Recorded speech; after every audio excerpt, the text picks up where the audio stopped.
Здравейте! Много се радвам, че мога по този начин да бъда с вас тази вечер. При представянето на книгата на един от най-интересните ми автори, защото за 40 години аз съм имала различни автори. Делян Бенев е от най-малката група, но затова пък за мен е най-ценната. Той е от ентусиастите. Той е убеден, че със своето творчество, макар и малко, би допринесъл за да бъде по-добър живота ни, да бъде по-справедлив. Дори когато неговите афоризми са пропити с тъга или с неверие, все пак като цяло аз мисля, че той вярва в своята мисия на човек, който ще участва в промяната на нашите обществени и други проблеми. Тази книга е четвърта за мене, за автора 10-та, като не броим преводите му в чужбина. И е, според мен, най-интересната, най-концентрирана, най-дълбоко изстрадана, защото той не я пише за последните 2 години, а според него е събирал, трупал зрънце до зрънце поне 20 години. Аз съм убедена, че всеки от вас, който е тук в залата, ще има тази книга и ще я чете. Не я четете по диагонал. Не я четете за развлечение.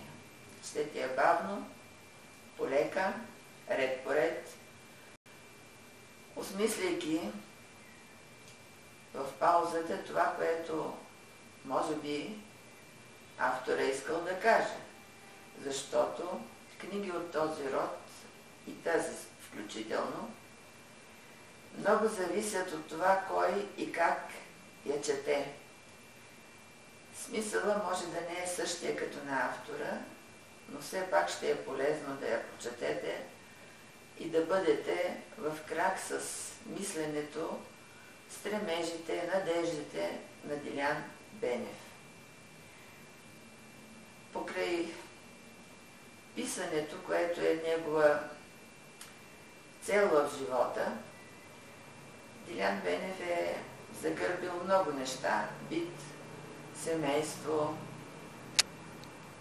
образованието.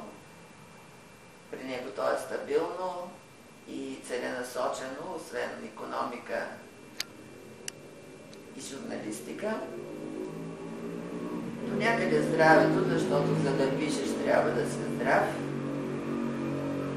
Запазила интереса си към неща, които понякога ние дигаме ръце и казваме не зависи от мен. Той иска да ни накара да помислим, че това зависи и от нас.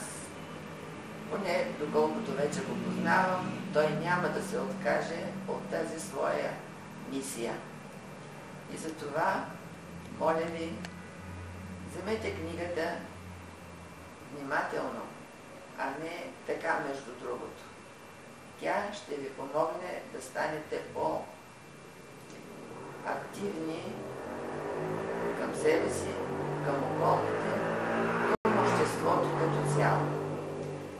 За съжаление, в нашия свят има твърде много зло. И както казва автора, кадри за него винаги се намират, извират, увеличават се. Аз му пожелавам на него и на всички нас, и на себе си включително, да преборим това зло, колкото можем, малко по малко, стъпка по стъпка. Ето както кукерите правят. Те са борци срещу злото. Малко езически, но все пак борци срещу нещо, което и ние трябва да помогнем да бъде премахнато от нашия живот. Благодаря ви и всичко най-добро!